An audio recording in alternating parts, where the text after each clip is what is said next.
Well, it's an honor and a pleasure to be with you here tonight at the British Book Center. We'll speak tonight principally of William Shakespeare's reputation. Yesterday and today, that's the subject that I was assigned. But nevertheless, I think we need first to establish a framework for the discussion of Shakespeare's literature itself. And I suggest that we borrow our framework for the discussion of Shakespeare from C.S. Lewis. I'm sure some of you will have heard of C.S. Lewis. He was very famous as the author of children's books about an imaginary country named Narnia. And he also was a literary scholar and wrote the Oxford History of English Literature concerning the 16th century, excluding drama. That's a really brilliant book. English literature in the 16th century, excluding drama. And I propose tonight that we borrow C.S. Lewis's framework or analysis. He divided the 16th century literary output in England into three parts: dross, silver, gold. What is dross in Russian? In Russian, Yeah, dross. Schlag, All right, it's the Bronzовый. Дрозд. Да, дрозд. D-R-O-S-S. D. Да то, что стоит, да, как шлак, после обработки. So we've got three divisions for literature: bad, good, excellent. Okay, this is C.S. Lewis. Shakespeare was the top of excellence. Many of my Russian colleagues say this about Pushkin, that other writers are really good, but Pushkin is, above them. Well, that's Lewis's analysis of Shakespeare. In support of all this, I would add the following 3 points. I think these things made Shakespeare remarkable, unique. First, he had a magical gift of English speech, and I have some examples here. Shall I compare thee to a summer's day? Summer's lease hath all too short a date. Rough winds do shake the darling buds of May. Not in our stars, but in ourselves that we are underlings. That's from the play on Julius Caesar. And Juliet says, a rose by any other name would smell as sweet. And Hamlet famously said, there are more things in heaven and earth, Horatio, than are dreamt of in your philosophy. And then in Shakespeare's play about King Henry V, the king says, once more under the breach, dear friends, and fill up the wall with our English dead.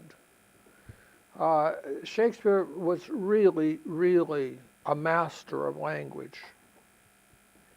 Second, Shakespeare contrasted our own world, the world that we live in, with a magic world just beyond our own. And in order to illustrate this, I want to show you a painting which is now on loan from the Pushkin Museum in Moscow, and it's in the special exhibition at the Hermitage concerning the works of Jacob Jordaens, who was a Dutch painter, roughly contemporary with Shakespeare. This is called The Flight into Egypt. Can we see that? There we go. All right. And I urge you to go, reproductions are really helpful and really nice, but they don't give you the same impact as the original does. And you can go over to the Winter Palace and you can see this. It's a beautiful, beautiful painting. I thought it was the nicest painting in the exhibition. This would be my discussion. I think this helps us to understand Shakespeare. This painting does in painting what Shakespeare did in drama. we see St. Joseph here and St. Mary. They are poor people. You notice that St. Joseph is barefoot and that he's fleeing by foot. And they are in our world, the world where we live, or at least the world where ordinary people live, and I think that's the importance of the cow. We see that the whole thing is kind of dull and boring. Sometimes people are very proud of living in the city, and they make fun of the countryside. And I think this painting is a little bit like that. It's telling us that these, now of course they're supposed to be fleeing through Egypt. I don't know how many cows there are in Egypt. It looks suspiciously like the Netherlands to me, but still in all, that's the point. It's, there are poor people in the ordinary world in which we live, and then suddenly you see the angel. And that's the trick, the magic trick that Shakespeare put into words. That's the reason he was so brilliantly successful. He knew how to do that, and some of the things that he wrote that are the most famous are precisely about that. For instance, here are a few words that he wrote. These are actors, as I foretold you, were all spirits, and are melted into air, into thin air. And like the baseless fabric of this vision, the cloud-tapped towers, the gorgeous palaces, the solemn temples, the great globe itself, ye, all which it inhabit, shall dissolve, and like this insubstantial pageant faded, leave not a rack behind. We are such stuff as dreams are made on, and this little life is rounded with the sleep. Another similar passage that came to my mind was the one in the first part of King Henry IV, one of Shakespeare's history plays. In that play, you have a rebel named Hotspur. And Hotspur in the play is the kind of best young man you could have, just brave and honest and good and all these things. And he is working with a Welsh magician called Glendower. And in the play, Glendower is not so sophisticated, but Glendower claims to be able to call up, to cast magic spells, to call up spirits. Glendower says, I can call spirits from the vasty deep. I can call ghosts from the ocean. And Hotspur says, why? So can I, or so you can, and so can any man. But will they come when you do call for them? And it's, it's very, very well done. And my final example of Shakespeare's use of magic is his couple of lines from The Merchant of Venice. Tell me, where is fancy bred, or in the heart, or in the head?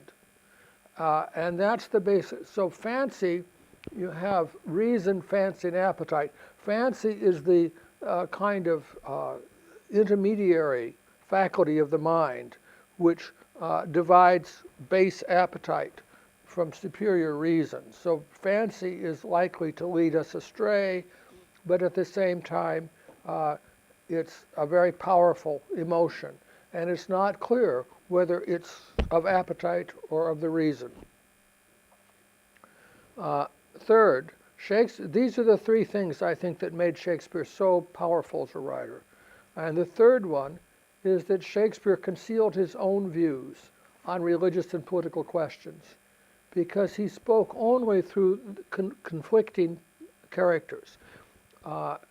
It's kind of like a law court in which in the common law you have adversarial combat. You have people who disagree and they talk this through, and then supposedly an impartial jury hears this and makes a decision as to who is telling the truth.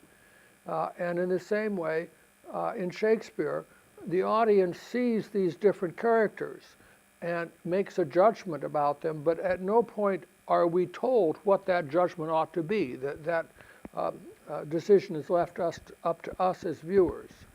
And this is very attractive to people. And so Shakespeare stands, as it were, aside and lets the play work itself out so that we feel involved in it and make decisions about it. Okay, so dross, silver, gold. How does all this connect to Shakespeare's image, his reputation yesterday and today?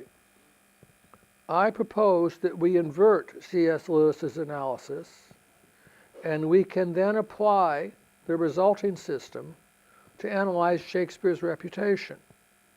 Shakespeare lived from 1564, people say, to 1616, and he was born during the reign of the great Queen Elizabeth I and died during the reign of her successor, King James VI and I. After Shakespeare's death, his reputation went from gold to silver to dross.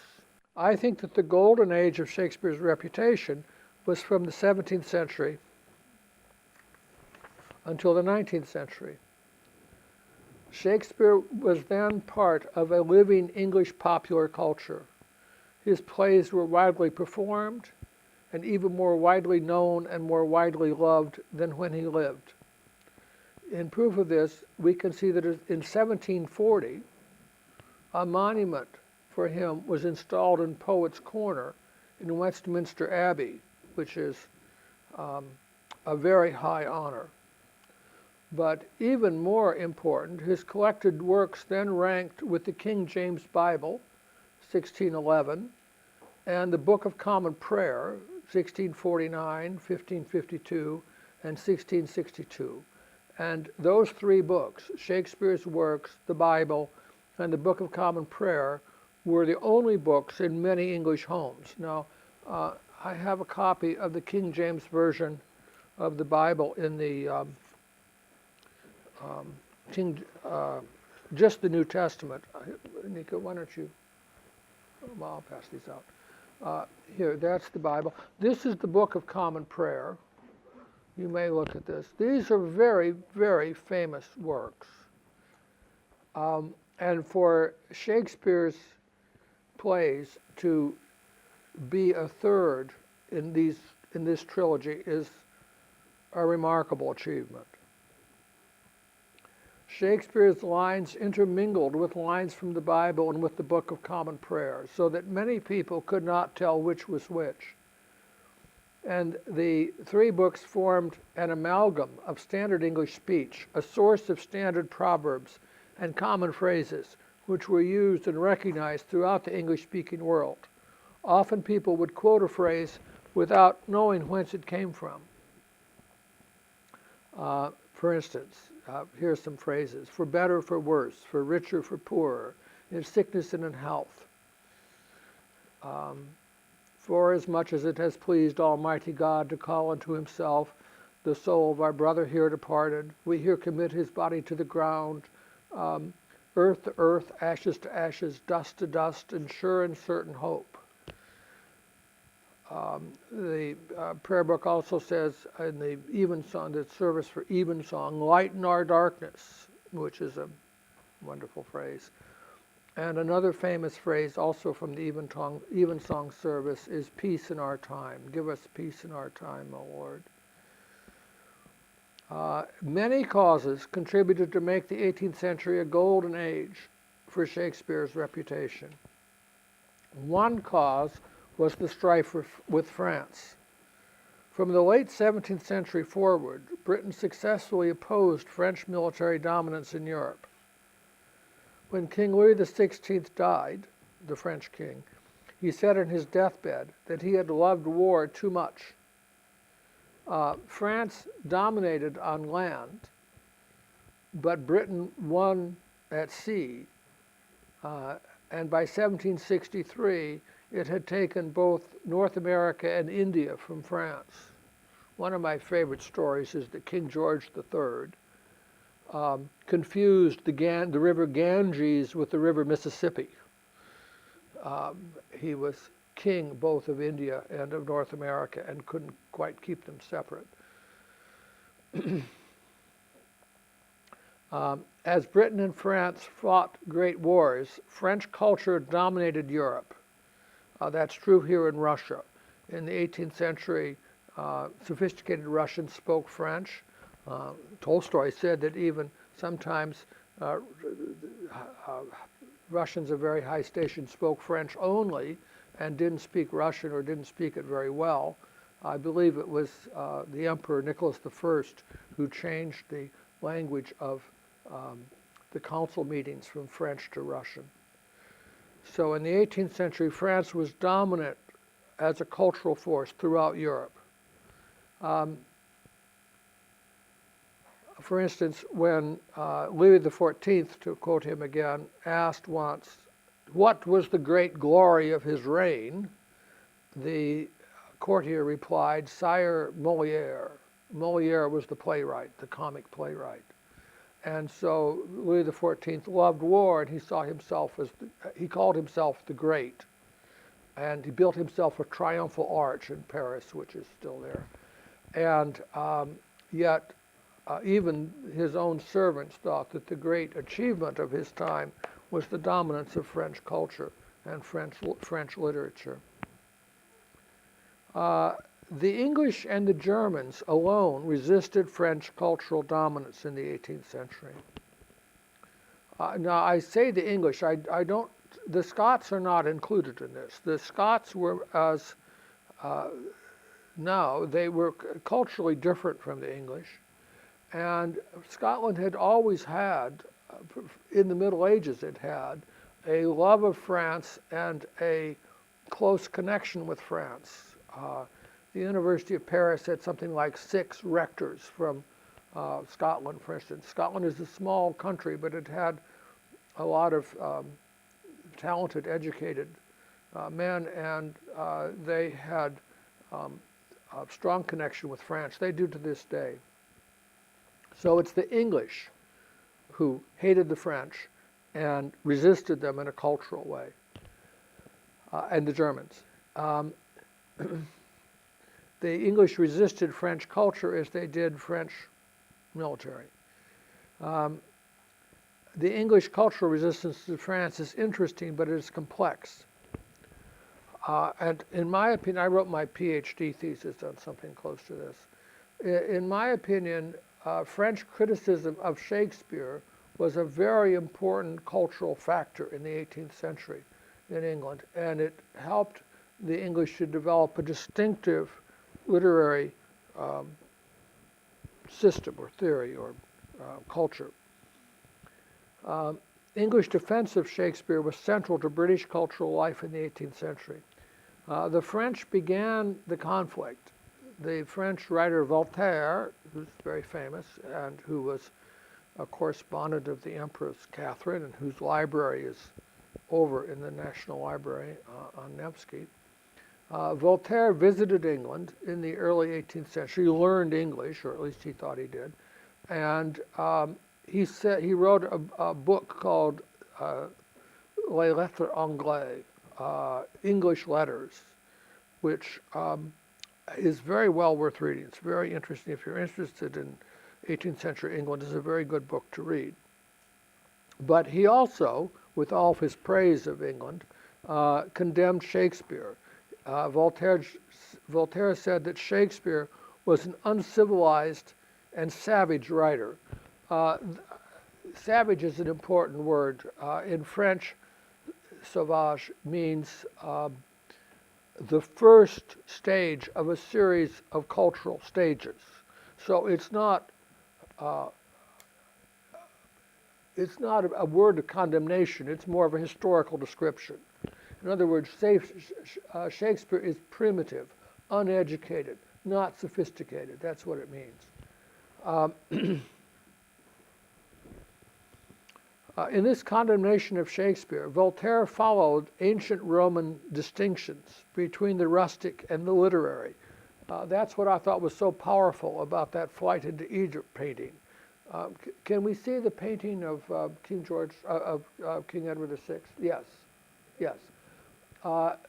This is Henry VIII's son, who became King Edward VI. This painting is over in the Hermitage. That's why I'm showing it to you. It's a very important painting. And it's actually, this is one case where the reproduction is maybe better than the original. It's a small kind of dark painting. It isn't very impressive. But when you blow it up, you can see that that it has an important message. And the message is one of high status and sophistication.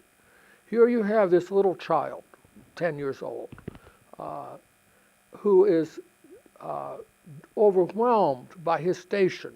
And he's shown to us in the same posture as his father, Henry VIII.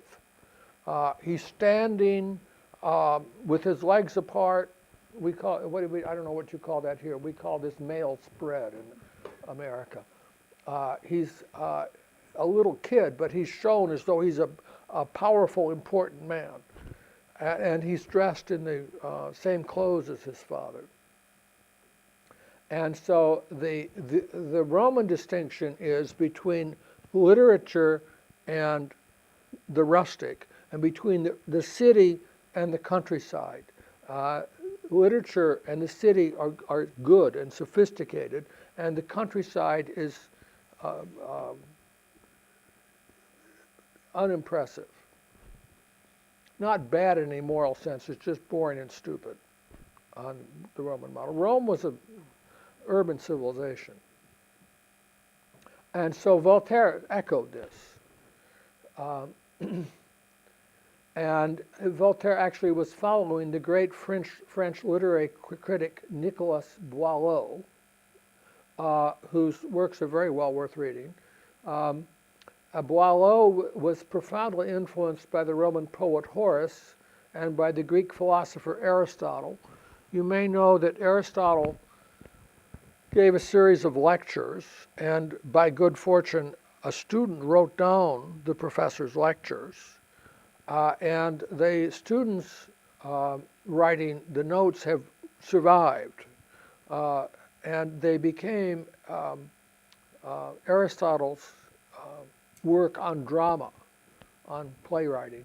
And so we don't have Aristotle's own text. What we have is this student's summary. And that has become, I suppose, the most famous and important book on literature ever written in the West. Sometimes, well, I had a Chinese student once who said she didn't know anything about literature, and I had her read that. I think that that's the basis of all Western literature and literary judgment. And so Boileau took up this theory from Aristotle. Now, Boileau made it more rigid and more clear than Aristotle had. It's called the three unities: unity of time, unity of place, unity of action. So the play is, if the play is 2 hours, the play itself should show only 2 hours worth of action. It should have unity of place. You know, Shakespeare says that we should imagine in this little theater the vasty fields of France. Well, that's not what Boileau thought. The place is the place you see in the theater. That's what it is. And so if something bad happens, it happens off stage, and somebody comes running in and says that, you know, bad things have happened. So that's unity of place. And then unity of action is that you're to have only one plot. You know, if you have a tragic plot, then it's a tragedy. If you have a comic plot, then it's a comedy. Tragedy and comedy are pretty different. In tragedy, everybody gets killed. In comedy, they all get married. And Boileau thought that these unities were necessary for great literature, and that he had the authority of Horace and Aristotle for saying this. Well, if that were true, then English literature was a hopeless mess, because its great writers, for instance Shakespeare, did not follow this system, whatever. Shakespeare wrote what some people call tragicomedy. He mixed tragedy and comedy. I'm sure all of you know that. He was not the only person to do this. And some English readers condemned Shakespeare for this and followed the French fashion. Two that come to my mind, very famous, were Samuel Pepys, who was a diarist. I don't know whether he's very famous in Russia, but he's very famous in England, in English-speaking countries, because his diary is so interesting to read. Navy Board, and they stole money in the Navy Board, and he was bribed, and he said that he closed his eyes, he put this in his diary, and reached his hand into the envelope so that he could tell the Lords Commissioners that he saw no money in the paper. Pepys didn't like Shakespeare. He thought it was boring and churlish and stupid. And the third Earl of Shaftesbury, who was a very important literary writer and a very influential man, also agreed with Voltaire that Shakespeare was unsophisticated, rustic, and backward. Well, if you say that, then the French are the great literary nation, and English literature is a bunch of junk. So in order to defend England, you're going to have to defend Shakespeare. And the defense of Shakespeare became a kind of industry in 18th century England. Shakespeare became a symbol of national pride. Elite English readers believed that the greatest English poet had come from the common people. They then argued that Shakespeare, as a representative of the rude and uneducated, resembled Homer, who they said was also rude and uneducated and unsophisticated. Of course, we don't know much about Homer. And then they went on to say that the popular literature, especially ballads, the literature of ordinary people, was of the very highest quality. This is a very interesting argument, actually. Well, let me talk a little bit about that. The idea was that the word popular meant something had come from the people. Later, in the 19th century, popular literature was made at the center and sent out to the people. But in the 18th century, when somebody called something popular, like a ballad, they meant that it had come from the people. There are lots of examples of this that I'm sure you're familiar with. The Brothers Grimm collected German stories called Wander in German because they come from the countryside. And the French collection, which is called Mother Goose, was also very famous. And the argument that the English critics made is that this literature was as brilliant, the ballads were as brilliant and wonderful as any literature in the world. Something of this had been said in Sir Philip Sidney's famous book, famous essay on the defense of poetry. And so they argued that they had a whole bunch of English writers behind them who said these things. So the argument was that Shakespeare was a great writer in part because he came from the common people and because he was rude and uneducated. And this style of supposedly popular art became very important in the 18th century. The French Queen Marie Antoinette had a cottage built for herself in the garden of the Tuileries in Paris, and she dressed as a milkmaid and tried to live as though she were a country girl.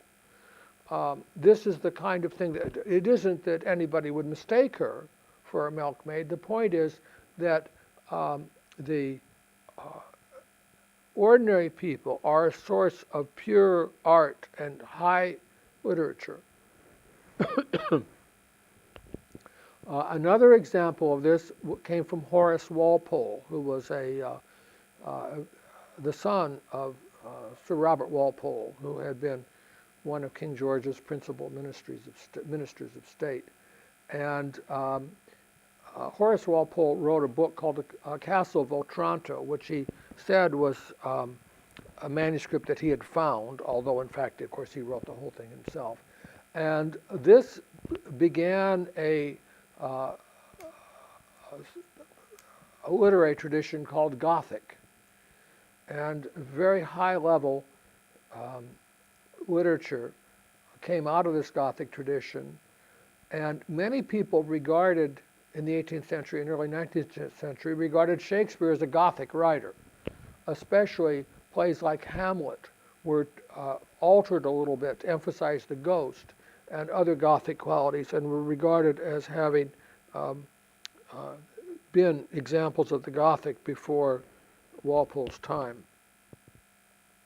At the same moment, other plays, Romeo and Juliet, for instance, were recast also. Romeo and Juliet in the 18th century became a comedy because it was given a happy ending. Of course, they had to cut the play's prologue. The prologue, I believe, is not in the folio, it's only in the quarto, and so they didn't feel that they'd done the play any damage. It's kind of, Romeo and Juliet, they both die at the end. And you could say, well, she's 14 years old, what is she, so upset about? And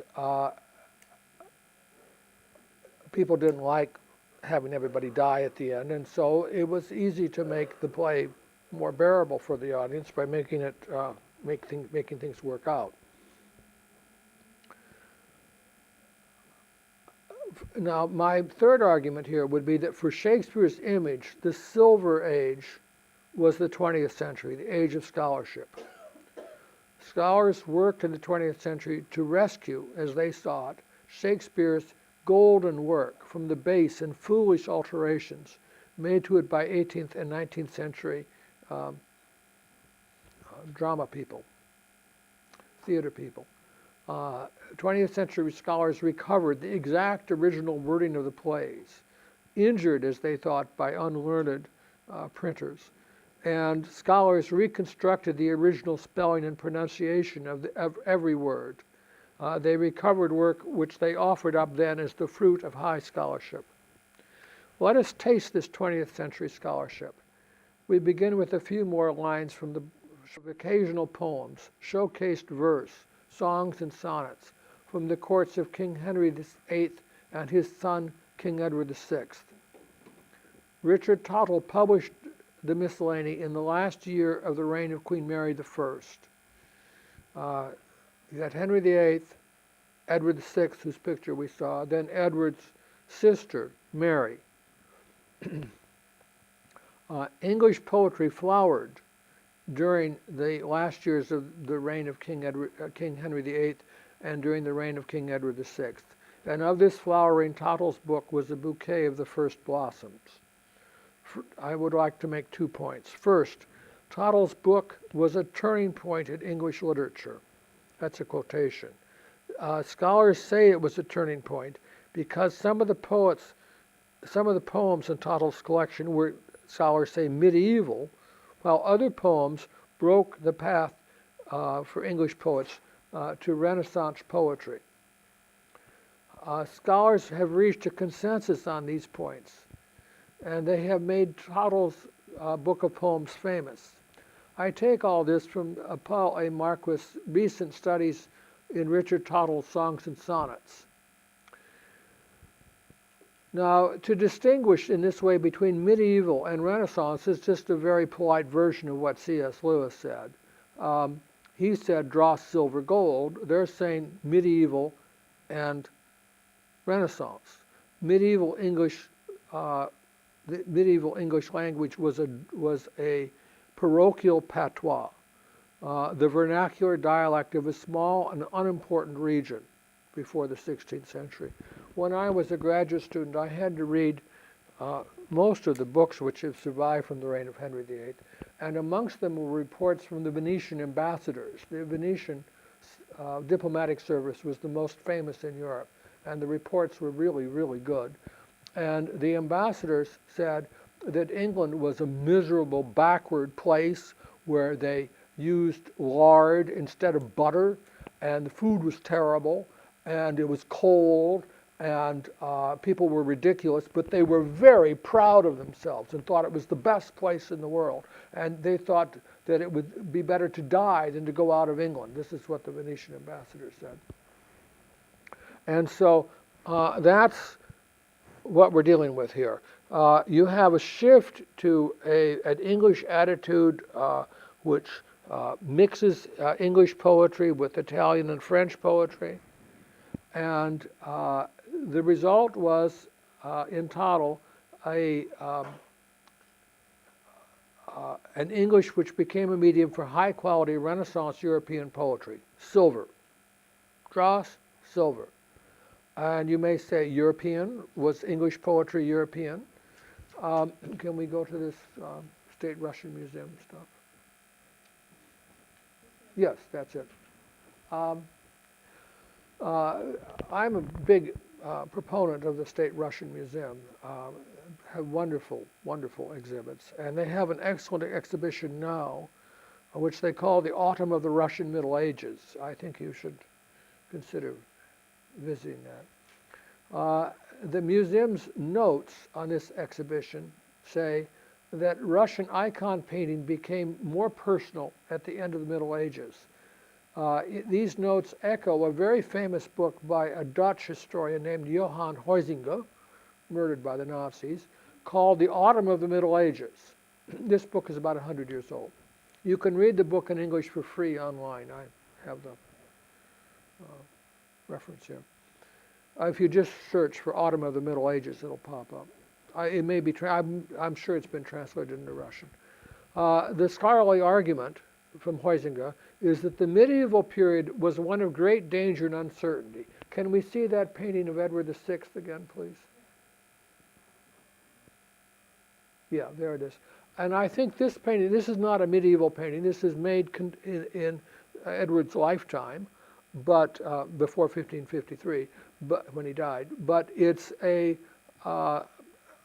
painting like a medieval painting. And the point is that the status of the person depicted is the most important message. Edward is a king. He may be a 10-year-old child, but he's a king. And it doesn't matter if you're a king, what you look like, or how old you are. What matters is that you're a king. That's the Middle Ages. And medieval people were in insecure circumstance. It was a terribly dangerous time, violent, filled with disease.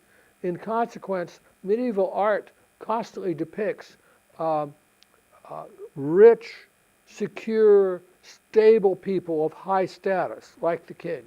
Let's go back to the icon. Now, the argument in the museum notes is that Russian icon painters moved from a depiction of status to a depiction of greater personality in the at the end of the Middle Ages. Now, I don't know anything about Russian art. I mean, I'm just quoting the museum. But whether or not you want to believe that about Russian icons, that's also the standard argument about English poetry. Now, England was not in a position to produce great art at this point, and I don't think that the painting of Edward VI is a great painting. And the greatest painter at Henry VIII's course was a German named Hans Holbein. And in general, English art wasn't very impressive at this point. But the poetry was. Renaissance poets depicted individual personality, and they often mingled rustic scenes with those of elegance and grandeur. That is why I made such an important point about the flight into Egypt. You have to see what a startling alteration, what a brilliant shift a painting like this represents from the medieval depiction of people in golden clothes, but with faces that are not those of real people. And then I'm not saying that about Russian icons. I know the Orthodox argument is that the personality was depicted earlier, but it's certainly true of Italian and French and German art in the medieval period, that the status of the people depicted is the most important point. And so here you have the Holy Family made into rustic people in an ordinary landscape. Another son of the Netherlands, Erasmus of Rotterdam, did much the same thing with his translation of the New Testament into Latin. St. Jerome had translated the New Testament from Greek into Latin previously, and his translation into Latin was claimed by Roman Catholic authorities to be divinely inspired, in effect, in itself, an original and correct text. Erasmus found a better Greek text than the one that St. Jerome had had, and on the basis of this, Erasmus made a new Latin translation. And then Erasmus went on to say that what he called the philosophy of Christ was simple and open to every reader. This reversed the Roman Catholic view that the Bible was difficult to interpret and ought not to be read by lay people. Erasmus thought that the magic of the New Testament, like the angel in the painting I showed you, could come into our world and be available to us. And his translation of the Greek text of the New Testament into a new Latin encouraged people to translate the Latin into the local languages of Europe, including English. Luther thought that Erasmus had a lot of reform tendencies, and he asked Erasmus to join Luther in the work of reform, but Erasmus replied that he would not leave the Roman Catholic Church. He would leave it only when he saw better, he said. Shakespeare did this same Renaissance thing very often, putting, for instance, the matchless Hotspur with the Welsh rustic hero Owen Glendower. There you have it all in this little scene that I already quoted to you. Magic and the ordinary world, comedy and tragedy, the rustic and the noble. Let us remember that quotation. I can call spirits from the vasty deep. Why? So you can, or so can any man. But will they come when you do call? I mean, that's really so good. It's just the whole thing. It's like the painting with the cow and the angel. Renaissance European humanism was the background for this mingling of individual personality and vernacular poetry in England. Humanism was the background for Tottle's life and for his work as a publisher, for instance. He was a well-connected man who had published books for Sir Thomas More and for other English humanists. Many of the poems in Tottle's miscellany were very personal. Here's one from Henry Howard, Earl of Surrey.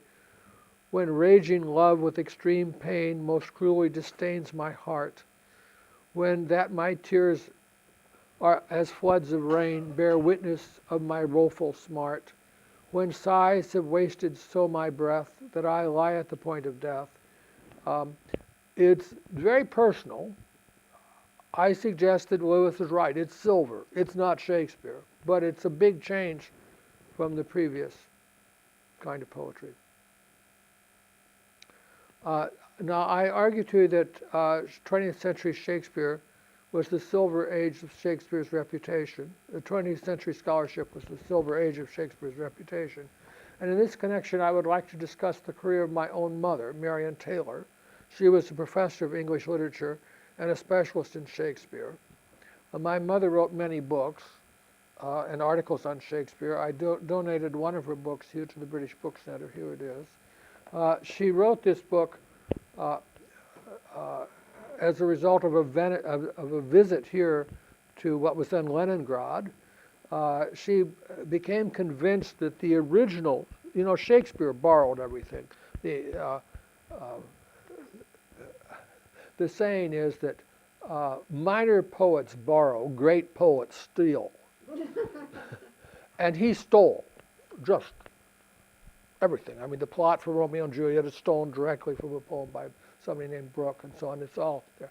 Well, my mother thought that he had taken the Hamlet story from what was originally a legend of the Rus, the ancient Rus, who of course were the same people who had come into Norway and into England.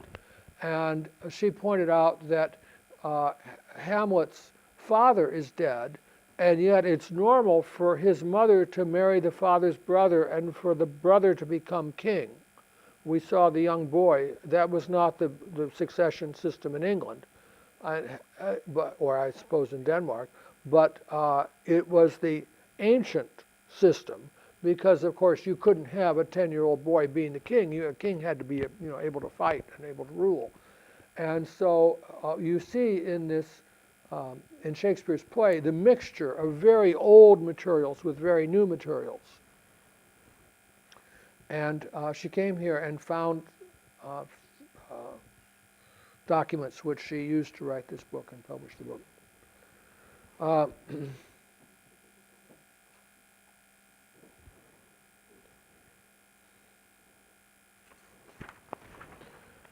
My mother wanted very much to write and publish romance novels, which she did all her life. She wrote and she wrote and she wrote. In those days, people used typewriters, and the sound of the typewriter is with me from my earliest youth. While she did publish these novels, they never earned her very much money. We say in America, don't quit your day job. To tell you another story, I used to drive an MG sports car. This was a famous English brand, now long since out of business. Once it was being serviced by the dealer, and I was waiting there for the car when the woman next to me at the dealer's began talking to me and asked me about my car, and I told her, and she said she was in the same situation. And then she said, of course I have a real car too. That's a joke, MG is not a real car. And so Mother had, of course, a real job too. You're not going to be able to live very well if your income is earned by writing romance novels.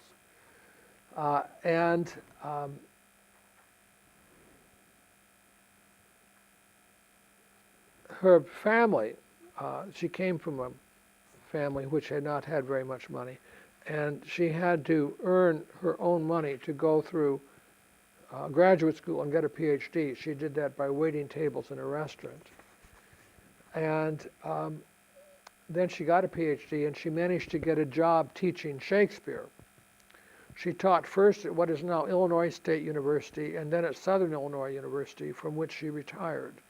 Afterwards, I taught at that same university myself before I retired and came here.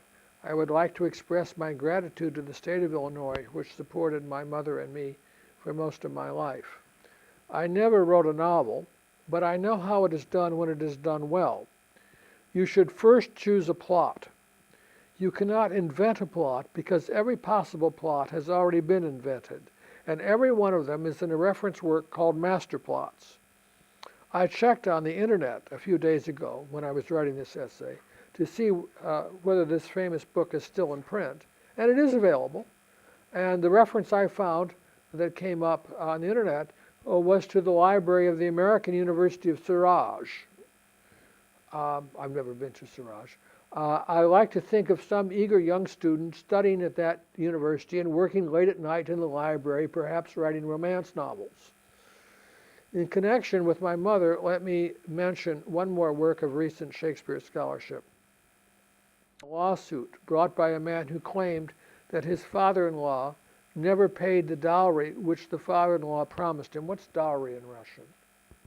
The bride's father is to pay the groom money? Okay. Well, the lawsuit is that the couple married, but then the father did not pay the promised money to the groom. The interesting fact is that Shakespeare was a lodger in the father-in-law's house, and Shakespeare therefore was a witness in the court when the lawsuit was tried. The book is by Charles Nicholl and called The Lodger Shakespeare, His Life on Silver Street. 2 points stood out for me in Nicholl's book. First, Shakespeare gave sworn testimony as a witness, and they asked him under oath if he could recall the sum which the father-in-law promised to the son-in-law as a dowry. Shakespeare said he could not remember it. Nicholl said that this reticence, this failure to remember, was characteristic. The testimony revealed a general trait of Shakespeare's private character, his tendency not to speak, to protect himself by concealing private opinion. This was certainly a trait of the plays and poetry. Here Nichols said, "We have the same trait in Shakespeare's private life." Nicholl attributed this trait to Shakespeare's upbringing in a Roman Catholic family. I myself think that Nicholl is right. I believe that Shakespeare was a Roman Catholic, that his father had been before him. In those days, however, Shakespeare had to keep his religious views to himself. Membership in the Church of England and attendance at its Protestant services were both required by law. Nicholl showed us that Shakespeare tended to keep most of his other opinions to himself also. The second point which stood out for me from this book was the derision with which English Shakespeare scholars regarded American Shakespeare scholars.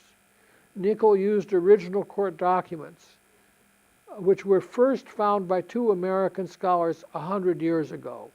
These scholars, Charles Wallace and his wife Olive, found the documents and published them. Nichols did no original work, or almost none, nothing.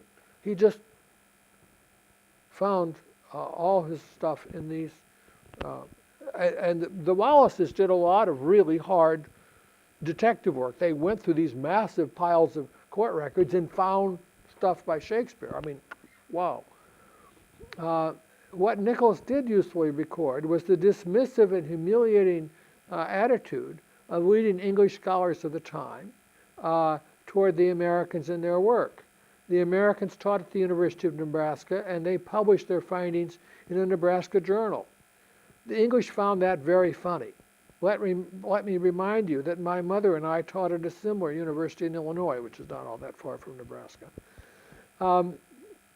This kind of thing is one reason that the 20th century was a silver age of Shakespeare's reputation. I will say no more. Finally, I argue that we now live in the age of dross, so far as Shakespeare is concerned.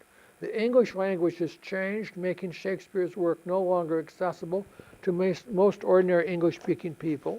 It's odd because the 18th century defense of him was that he was a simple and ordinary man, and now the problem is that he's been presented as this very sophisticated, high-level poet, and meanwhile the language has changed and people can't understand him.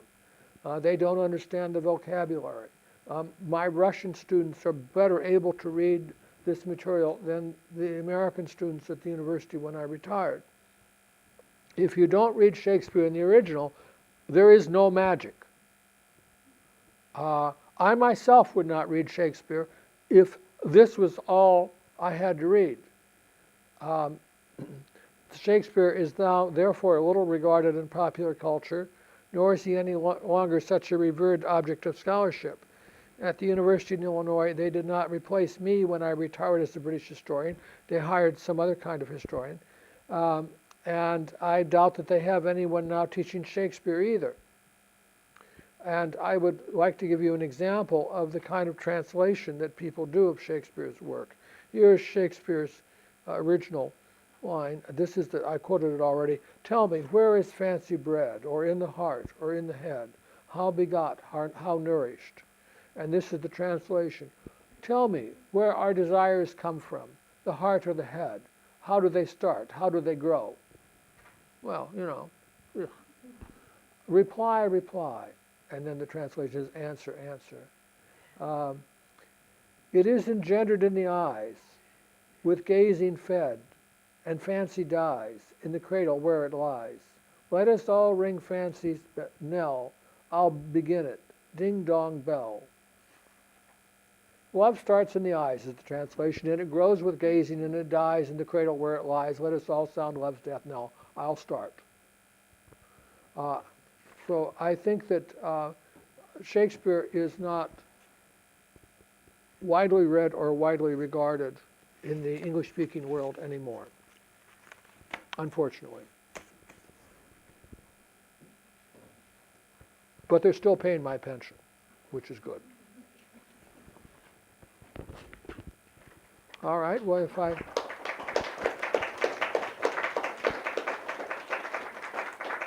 thank you very much. If you have any questions. Yes, I have some questions. Yes, sir. John, please, in the beginning you said that the 16th century was divided into three parts Yes. by Shakespeare. No, by C.S. Lewis. By whom? By Stephen Lewis. And is it you also said that there were such parts as bad, not good, and excellent, yes? Yes. And it means that at first all the words were dedicated to bad things, but after to better things, and then to the best things. Yes. Well, I talked about Shakespeare, and then I talked about Shakespeare's reputation. And I tried to use the same system for both, but I inverted it for the second. This doesn't come from Shakespeare himself, of course.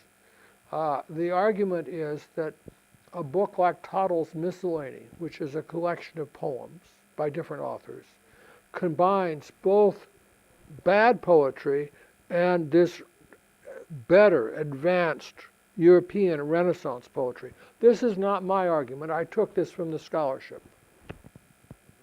And then Shakespeare, you know, I've forgotten the man's name. Who was the poet who went out to the Lycée in Pushkin, in Tsarskoye Selo, and met Pushkin when he was a young student and said this? Yes. Well, that's the argument. You see, you've got these people. Some of them are not very good. Some of them are pretty good. But then you've got, you know, it's the same. I think it's true. Yes, and journalists do they not read the works of Shakespeare just because they are written in Old English, and the modern English speaker doesn't understand, don't understand? Sir, they're not written in Old English. Old English is Anglo-Saxon, Beowulf. I was taught as a student that Shakespeare began modern English speech, and that it's also contained in the Book of Common Prayer and the King James Bible. I was taught that when you want to learn to write, read the Bible, and you will see how to write well. And the argument was that English is a mixture of French from the Norman conquest and German or Saxon, which was the language of the English inhabitants, and that good writing consists of using simple German words, the basic Saxon language, and not using fancy French words. And that the Bible does, the King James does this. It's very simple. But the funny thing is that people don't read any of these three books anymore. They don't recognize them. If you try to read them, they can't hear you. Yes. Yes, sir. You show us a beautiful Bible. Yes. No, that's the prayer book. The Bible's the little green book. But now, English language, English culture have a lot of translation of Bible. That's right. Language, yeah? That's because people can't understand the King James Bible. Why this is not possible to do with Shakespeare? Well, I'm not a scholar of speech, but my private opinion is that young people watch television and use social media, and those things teach them a very small vocabulary. They don't know very many words. Also, syntax. What's syntax in Russian? Okay. The syntax has been broken in English.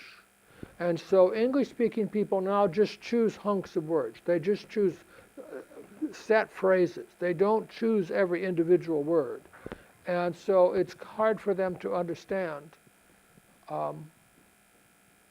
They don't understand. I teach economics now. I taught works by Adam Smith in Illinois.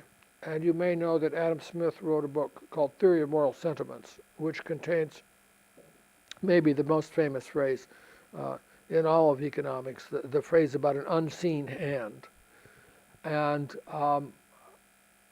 I had the students read the chapter in which that appeared. They couldn't read it.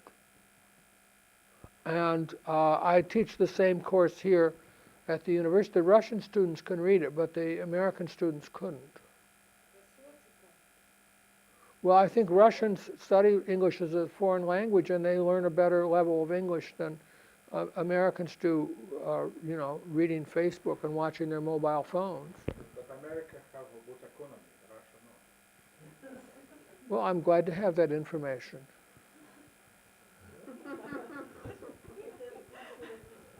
You know, it's kind of funny you say that. I just, on the way here, this is the day before Palm Sunday, I stopped at Izmailovsky Sobor, which is one of my favorite places in St. Petersburg.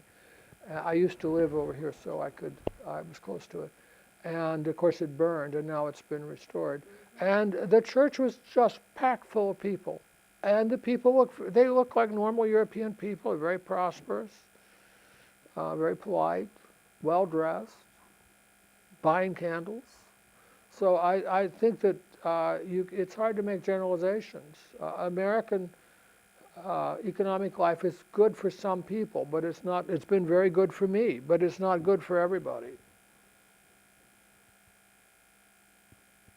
Yes, go on. My second question, you told something about your mother, Yes. about Hamlet's story, why Hamlet not become a king. Yes, yes, yes.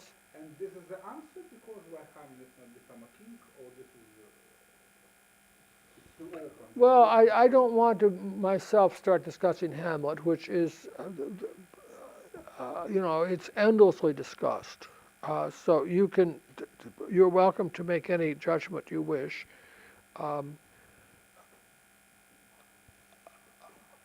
I think it's very likely that Hamlet is based on an old story, and that Shakespeare had more versions of that story than many scholars imagine, and that he utterly transformed the story, which is what he usually did.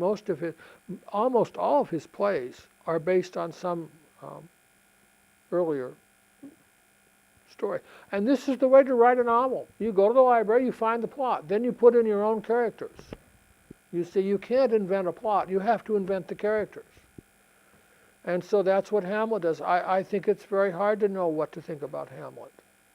I can tell you what I imagine. I think that Hamlet, Shakespeare was a Roman Catholic. Hamlet is dressed in black.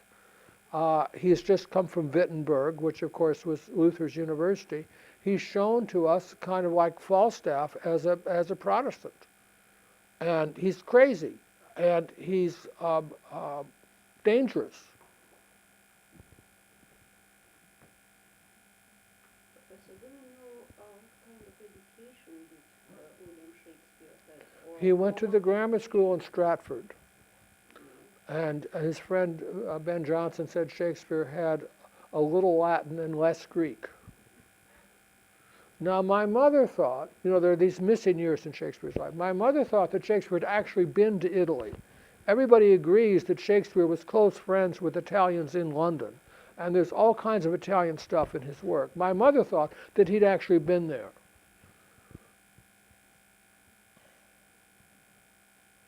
You know, Shakespeare says of one of the characters who went to Italy that he gave his body to that pleasant country's earth and his soul unto his captain Christ. Well, it sounds to me like Shakespeare had a lot of knowledge of Italy. Yeah.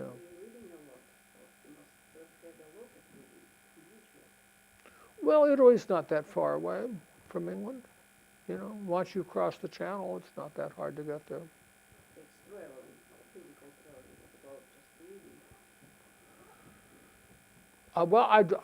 My mother was persuaded that he'd been to Italy, but I'm not an expert. I'm not a Shakespeare expert. I did other stuff. Yes, ma'am. Would you say that Shakespeare is becoming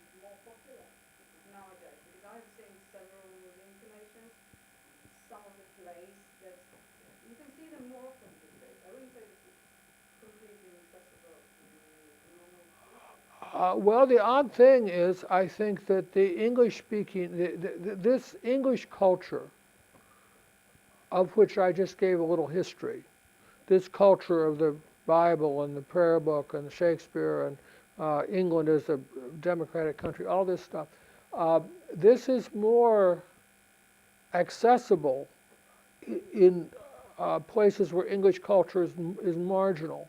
I think Russian people believe this. I think most young people in America can't read Shakespeare. I wouldn't say lots of people in Britain can read Shakespeare. I don't think so, that's right. It is quite difficult. But Nika told me that she gets a lot of Russian people calling to her, telling her they want to read Shakespeare. Didn't you tell me that? You see? Well, if she were running a library in the United States, they wouldn't be calling and saying they want to read Shakespeare. The world has changed. Old people always say the world has gotten worse. I'm not saying it's gotten worse. I'm saying that I don't understand it very well, and this is what happened to this stuff. I grew up with this. I was teaching Smith's Theory of Moral Sentiments, and I assigned this reading, and I walked out of the classroom, and I heard, there were two students in front of me, and I overheard them, and one said to the other, "Can you believe all that nonsense? Who would write like that? It's just garbage." Well, there you are. It's dead. Gone. They watch cartoons. Well, you think I'm making this up, but I'm not.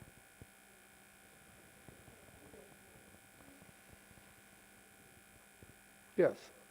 We also have a question about what are the creations of Shakespeare creations and all the plots that are based on Shakespeare's dramas.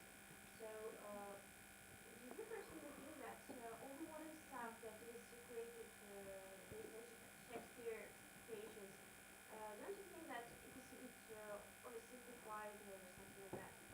I couldn't hear her very well. What did she say? I'm going to refer to just half. You're going to have to speak more loudly. Don't you think that all the modern films and maybe books or series and so that are based on Shakespeare's dramas, don't you think that they are a bit oversimplified or something like that? Well, I don't entirely know how to answer that. I think, again, you cannot invent plots. So if you say that people are basing a film on Shakespeare's plots, that's Shakespeare based his plots on somebody else's work. I mean, the plots are just out there.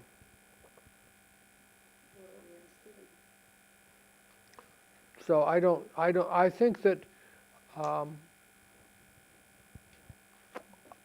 think that Shakespeare is famous for a few things like Romeo and Juliet and Hamlet, and people still know at least those names, but I don't think they know very many of the other plays. Well, all right. How many people actually read King Lear? I don't think that it's very widely read. So no doubt that exactly Shakespeare wrote this. Well, this is, I've found from teaching at the university, there is a very widespread view in Russia that Shakespeare, there's evidently a Russian book that says somebody else wrote Shakespeare. But I'm a British historian by training, and there is a great deal of contemporary evidence that Shakespeare was the author of the things attributed. Now, Shakespeare wrote with a whole bunch of other people.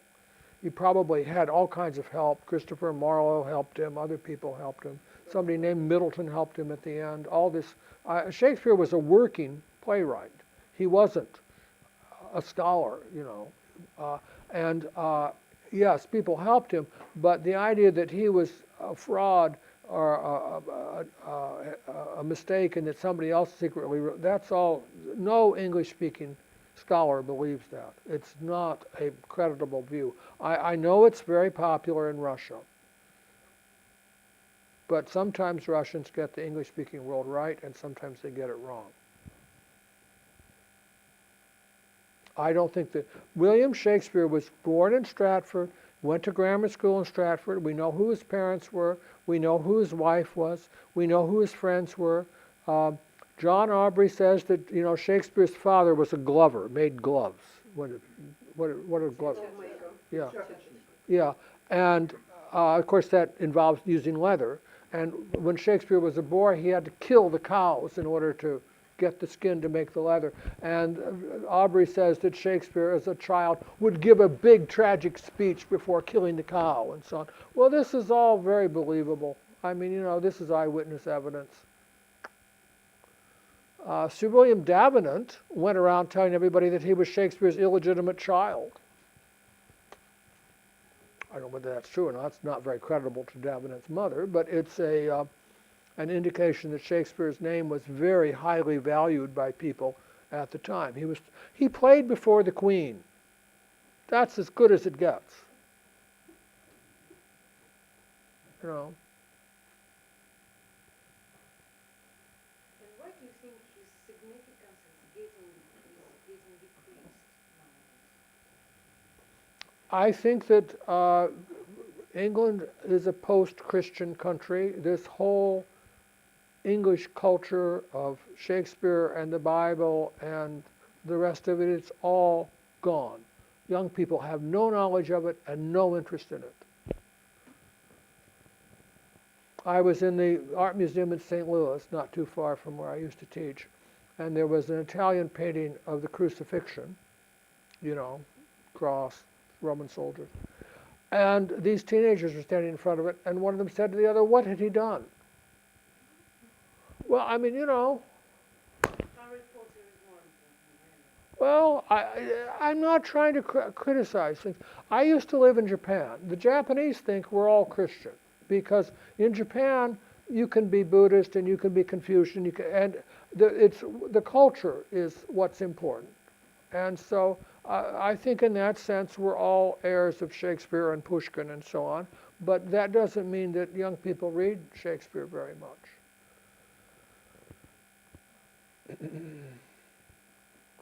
Kids say this to me about Tolstoy, that they were made to read Tolstoy and Pushkin in high school, and they were too young to understand it, and making them read it made them hate it. So you had 100 years of Shakespeare scholarship, and where every school child was supposed to read it, and they just hated it. And their idea of freedom is you don't have to read it.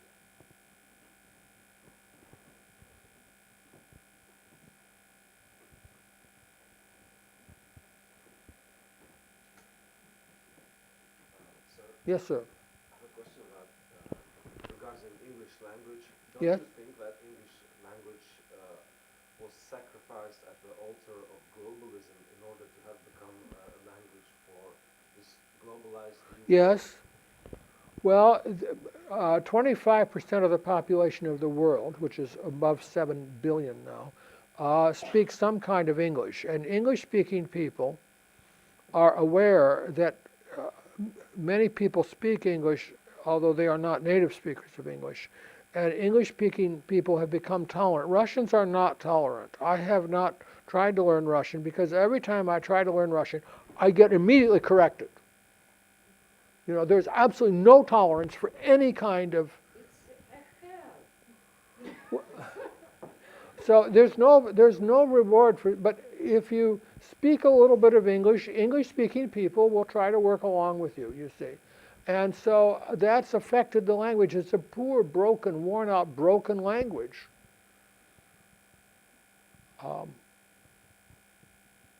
It's the language of pilots and computer people and everything. It's not the language of people who grew up reading Shakespeare. I have another thing I would say to you. My mother read Shakespeare to me when I was a little child. And I think if you have contact with little children, you should read them the great classics. Because that, whatever happens to other people, that material will stay with them and inform their culture and their speech and their thought for the rest of their lives. It's very important to read to children. And not to have them watch television, but you sit and you know, adult reads to the kid. What kind of story from Shakespeare can be read to Well, read Pushkin. Well, we are talking about Shakespeare. Well, I'm talking about Shakespeare, but you're Russian. You don't have to read Shakespeare to children. You have to read things that will teach them how to speak properly. So who butchered the English language? Was it the Normans invasion? Was it Shakespeare? Or was it America? I'm not a historian of language. There's a lot of material on this. English was a medieval England was a marginal medieval country, and in the reign of the great Queen Elizabeth, it defeated Spain and established thereafter colonies in North America. And from this, it became very powerful and influential, and the language with it. Well, we see the simplification of the language, gradual, every time they try to simplify. Well, it has been simplified recently. It wasn't always simplified. It's complicated because if you take India, I used to live in India, the British it wasn't all bad. The Indians, the sophisticated people in India now all speak native English. And the consequence of that is the country has at the upper level a kind of cohesion and commonality which it would not otherwise have because it has almost nothing to unite it otherwise. Religion, language, all those things are disparate. And so the initial spread of English was a complex thing which did various kinds of things, some of them very good. I remember I used to live in Kashmir, this is many years ago, and Kashmir, as you know, had problems. And in the old days there was a Maharaja, and his son was the governor, and had been to Oxford. I remember he used to quote hunks of Keats, the poet Keats. Well, good. And can you repeat the title of this poem where it was talked about car and bread? Oh, say, where is fancy bred, or in the heart, or in the head? Yes, this one. It's a Merchant of Venice. Read this. It's from the Merchant of Venice. If you look it up on the internet, it will pop up immediately.